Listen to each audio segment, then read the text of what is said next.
Assalamualaikum warahmatullahi wabarakatuh. Alhamdulillah, salatu wassalamu ala rasulillah Sayyidina Muhammadin wa ala alihi wa ashabihi wa mawalah. Selamat siang kawan-kawan, terima kasih atas waktu dan kesempatan. Alhamdulillah kita hari ini bisa melanjutkan diskusi yang kemarin. Nah, mungkin saya sedikit ngasih disclaimer ya. Jadi pada siang hari ini kita nggak banyak melanjutkan karena yang berwenang Mas Lukman sedang ke Jakarta gitu. Jadi saya nggak punya kewenangan menambah banyak materi tentang Fathul Maqolnya Ibn Rus. Tapi pada kesempatan ini kita mungkin akan mereview tentang materi yang sudah disampaikan sebelumnya oleh Mas Lukman. Juga nanti kita akan sedikit membahas sosok Ibn Rus dalam konteks pemikiran Islam atau dalam wacana filsafat Islam tuh dia sebagai apa posisinya gitu, Ibn Rus itu. Baik, langsung dari bagian pertama ya. Sudah di-share di grup, teman-teman bisa buka. Nah, bagian pertama ini kita akan membahas tentang perkenalan singkat Ibn Rus ya. Ibn Rus ini salah satu tokoh filsuf muslim dari barat, dari Spanyol, Andalus, yang bisa dikatakan pengaruh-pengaruhnya luar biasa bagi filsafat sesudahnya. Nah, posisi Ibn Rus ini di dalam filsafat Islam itu banyak mewarnai dalam aspek teologi dan fikihnya. Nah, nanti kita lihat latar belakang dari Ibn Rus ini. Nah, Ibn Rus atau yang dalam bahasa Latin itu dikenal dengan nama Averroes. Ya, jadi dia di dunia Islam itu dikenal dengan Ibn Rus. Kalau di dunia Barat dia dikenal dengan nama Averroes. Gitu. Nah, Ibn Rus memiliki nama lengkap Abul Walid Muhammad bin Ahmad bin Rushid. Ya, jadi sebenarnya nama asli beliau itu ya Abul Walid gitu. Adapun Rushid itu nama nenek moyangnya, kakek-kakeknya, nama buyutnya. Gitu. Jadi nama beliau itu namanya Abul Walid itu. Sama seperti Ibnu Sina itu namanya Abu Ali. Jadi nama Sina itu nama dari kakek neneknya, kakek buyutnya. Itu. Nah, beliau juga digelari sebagai Al-Faqih, Al-Allamah, As-Sodrul Kabir. Seorang faqih, seorang ahli fikih terbesar ya pada zamannya, ya, merupakan seorang muslim sekaligus juga filsuf yang mencoba mendamaikan atau merekonsiliasikan antara filsafat atau hikmah dengan syariat atau agama. Nah,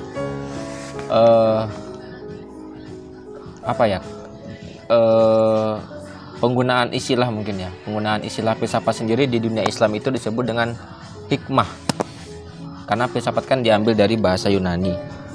Tapi ketika warisan itu masuk ke dunia Islam, banyak para filsuf mulai dari Sadra, Surawardi, Ibnu Sina, Ibn Rus itu banyak menggunakan terminologi hikmah daripada filsafat. Jadi ini sisi originalitas filsafat dalam Islam sebetulnya.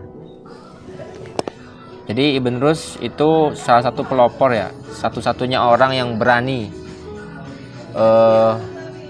bukan satu-satunya orang sih yang melanjutkan tugas-tugas dari filsuf sebelumnya seperti Al-Kindi yang mencoba mendamaikan antara filsafat atau hikmah dengan syariat.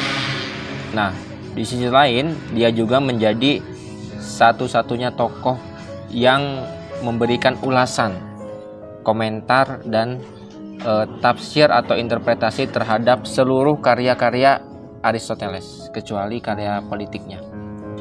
Jadi Ibn Rus ini luar biasa, dia seorang yang bisa dikatakan canggih gitu ya. Dia berani mengomentari karya-karya besar dari Platon dan khususnya dari Aristoteles gitu. Makanya dia dikatakan sebagai juru bicaranya Aristoteles. Nah itu latar belakangnya. Ibn Rushd itu lahir dari keluarga seorang hakim dan dari keluarga bangsawan Muslim. Kakek dari jalur ayahnya itu merupakan seorang hakim terkenal di Cordoba. Kemudian Ibn Rushd juga merupakan seorang ahli dalam bidang fikih madhab Maliki. Jadi dulu di Andalus itu madhab utama negaranya itu bermadhab Maliki. Kalau di Indonesia kan mayoritas madhab Syafi'i. Kalau di Andalus atau Spanyol dulu madhab yang mendominasi, yang menjadi madhab utamanya ya madhab Maliki. Nah, Ibn Rushd ini seorang ahli dalam bidang fikih. Karya terkenal dari Ibn Rushd di bidang fikih itu mungkin teman-teman ada yang sudah pernah belajar ya. Ada buku yang judulnya itu Bidayatul Mujtahid wa Nihayatul Muqtasid. Nah, itu karya paling fenomenal Ibn Rushd. Di beberapa pondok pesantren itu sempat diajarkan. Ya, termasuk di pondok modern tuh santri-santri banyak mempelajari karyanya Ibn Rushd. Judulnya Bidayatul Mujtahid wa Nihayatul Muqtasid. Nah, Ibn Rushd itu belajar ilmu kedokteran sejak dia remaja, itu belajar ilmu kedokteran kepada Abu Ja'far Harun dan Abu Marwan Al-Balansi. Adapun untuk ilmu filsafat dan teologi, dia belajar dari filsuf sebelumnya, Ibn Tufail. Jadi Ibn Tufail, Ibnu Bajjah, Ibn Rushd itu tiga-tiganya dari barat. Jadi kalau kita petakan ya, filsuf Islam itu ada dua. Ada filsuf Islam yang dari timur, kayak Al-Kindi, Al-Farabi. Kalau Al-Farabi kan Irak, Ibn Sina Iran, Persia. Ya, Al-Kindi itu Arab, ya filsuf Arab. Satu lagi ada filsuf Islam, filsuf Muslim yang berasal dari barat. Dalam hal ini Spanyol, Andalusia. Siapa yang tiga orang itu? Ibn Rushd, Ibnu Bajjah, sama Ibnu Tufail. Jadi Ibn Rushd itu generasi ketiga setelah Ibnu Tufail. Makanya dia banyak belajar filsafat dari karya-karya filsuf sebelumnya, Ibnu Tufail. Nah, sebenarnya nanti ada lagi yang di bawah generasi setelahnya itu ada namanya Ibnu Arabi. Dia dari Murcia. Murcia itu Spanyol, bagian dari Spanyol. Cuman dia lebih sering disebut sebagai seorang sufi, teosofi. Nah, itu. Terus Ibn Rushd juga dia cakap dalam berbagai bidang, dalam filsafat dia cakap, dalam teologinya, ilmu kalam, dalam sastra, bahasa gitu. Bahkan di bukunya itu, di buku Faslul Maqal dijelaskan bahwa teman-teman sezamannya, seangkatannya itu belum ada yang bisa menandingi kualitas dan kemampuan Ibn Rushd. Saking dia cerdasnya luar biasa. Nah, kemudian dari segi pengalaman, Ibn Rushd itu pernah menjabat sebagai hakim di Sevilla itu masih bagian dari Spanyol. Kemudian dia juga sempat aktif di dunia perpolitikan dan pernah menjadi ketua hakim agama di Cordoba. Nah, itu sekilas aja ya perkenalan singkat tentang sosok Ibn Rushd. Nah, nanti ketika filsafat itu masuk ke abad modern, karya-karya Ibn Rushd, Ibnu Sina itu banyak mempengaruhi filsafat barat sebenarnya. Ibnu Sina misalkan dalam kedokterannya itu banyak mempengaruhi para filsuf zaman modern. Bahkan bukunya yang terkenal itu Al-Qanun fit Tibb itu menjadi rujukan buku yang banyak dipelajari di Universitas Eropa abad ke-13-14. Nah, nanti peran Ibn Rushd itu banyak mempengaruhi dari aspek filsafatnya, logikanya, itu banyak mempengaruhi filsafat barat modern khususnya ya. Nah, eh lanjut ya, ini kita review lagi materi yang kemarin sudah dipelajari tentang apa sih hukum umat Islam itu mempelajari filsafat. Apakah filsafat itu bertentangan dengan syariat ataukah justru diperintahkan oleh syariat gitu. Nah, dalam kitabnya ini Fathul Maqol, Ibnu Rus mengawali pembahasannya itu terlebih dahulu dengan apa itu filsafat. Itu yang pertama. Yang kedua, apa sih tujuan dari berfilsafat? Nah, ini yang mengawali pembahasan di karya tersebut. Pertama, kita bahas dulu apa itu filsafat. Dalam buku itu Ibnu Rus menjelaskan bahwasanya filsafat itu bisa dikatakan sebagai sistem berpikir, cara berpikir manusia, berpikir yang kritis dengan menggunakan akal tentunya ya, dengan menggunakan akal. Nah, itu filsafat. Terus apa tujuannya filsafat ya? Apa tujuannya filsafat? Kalau filsafat itu sebagai aktivitas berpikir, ya, saya ulangi ya. Filsafat itu dalam pandangan Ibnu Rus sebagai aktivitas berpikir. Ya, aktivitas bernalar. Nah, terus apa kegunaannya berfilsafat bagi syariat? Nah, di sini jawaban Ibnu Rus. Yang pertama, Ibnu Rus mengatakan sebenarnya tujuan dari berfilsafat itu untuk menyelidiki seluruh al-maujudat. Al-maujudat itu dalam bahasa Indonesia artinya segala realitas yang ada di dunia, alam semesta, manusia, dan lain-lain. Nah, tujuannya itu untuk menyelidiki ciptaan-ciptaannya, tentu dengan merujuk kepada pencipta juga. Jadi filsafat itu kalau di dunia Islam bukan menegasikan Tuhan, justru mengukuhkan keimanan kita kepada Tuhan melalui ciptaan-ciptaannya. Jadi gitu. Filsafat itu bukan menegasikan agama, apalagi menegasikan Tuhan. Gitu. Jadi filsafat itu tujuannya itu.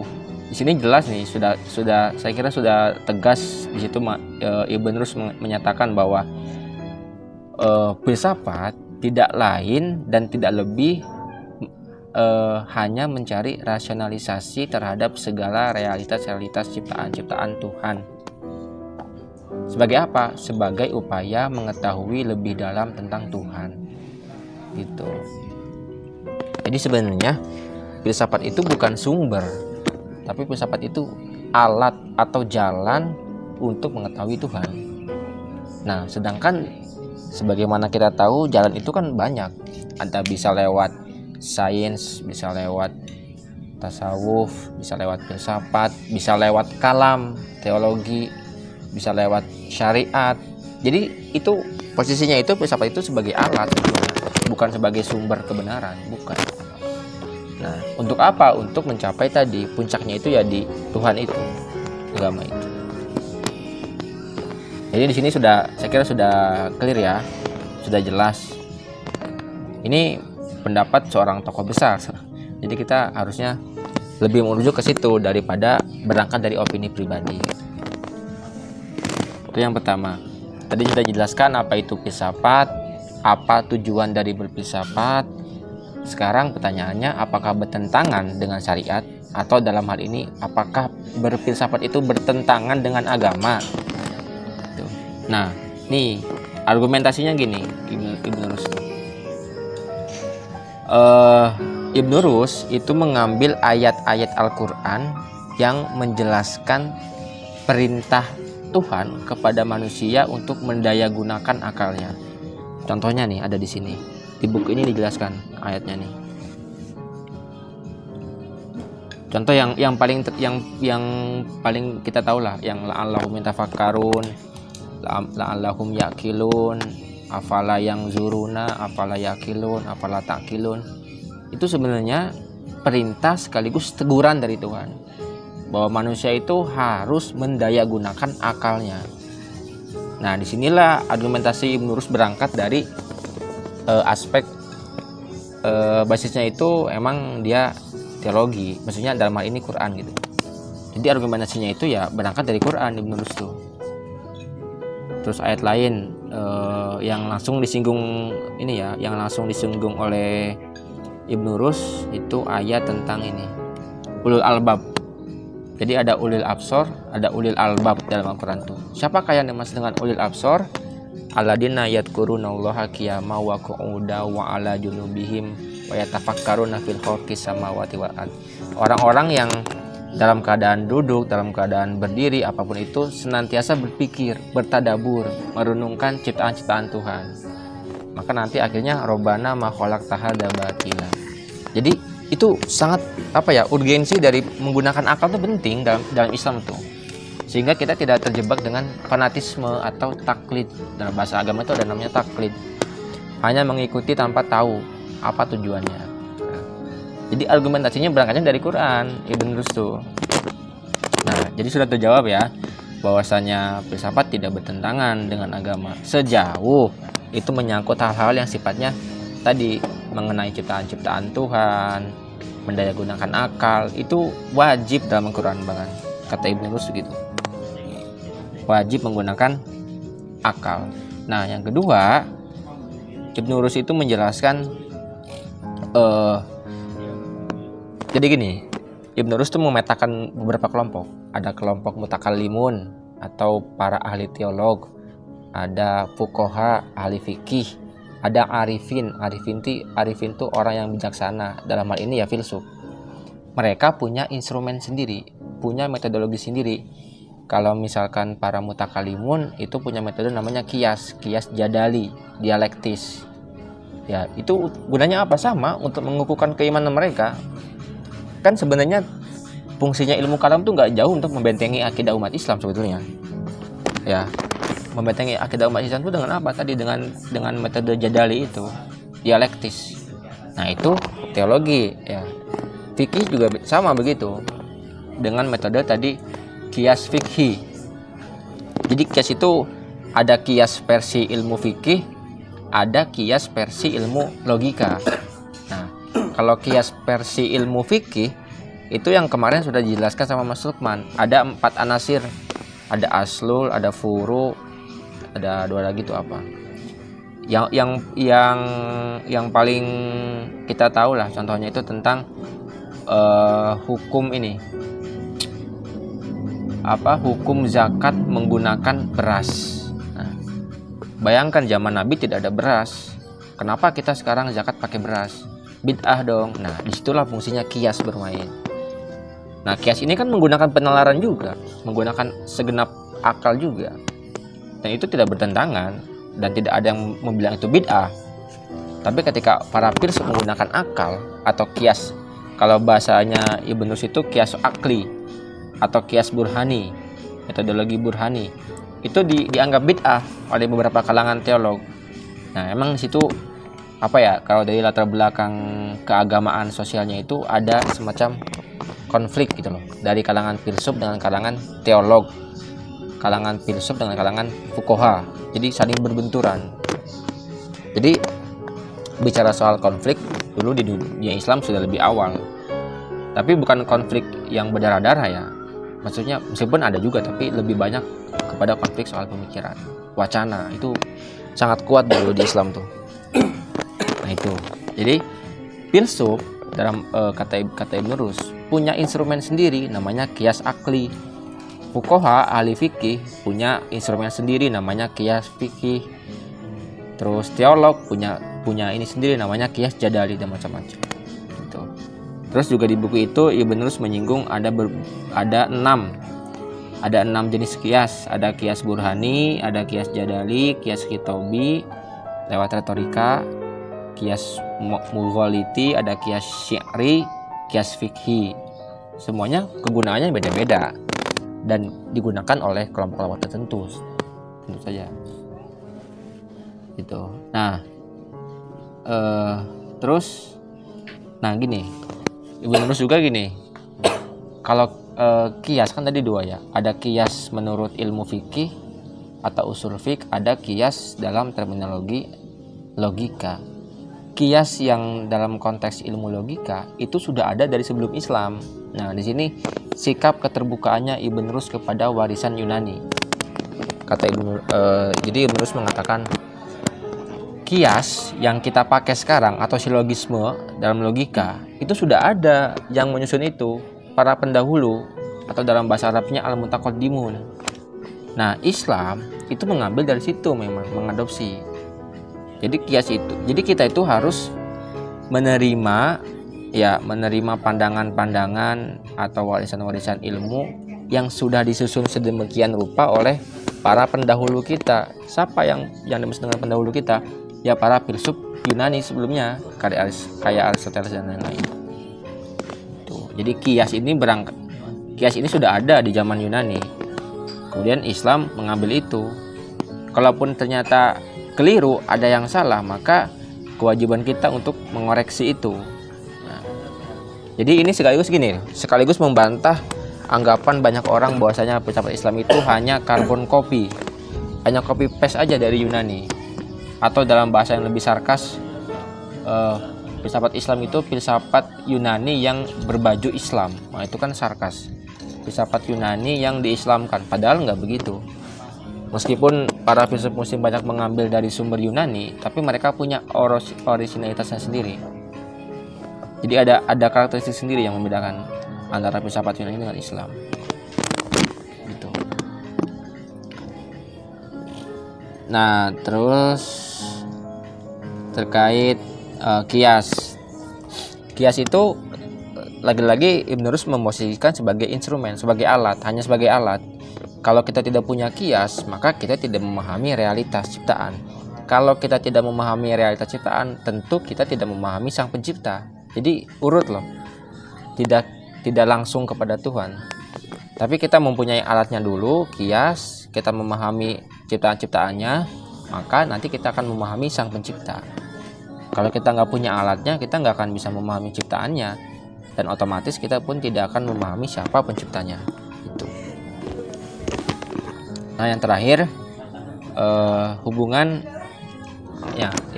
antara filsafat dan syariat.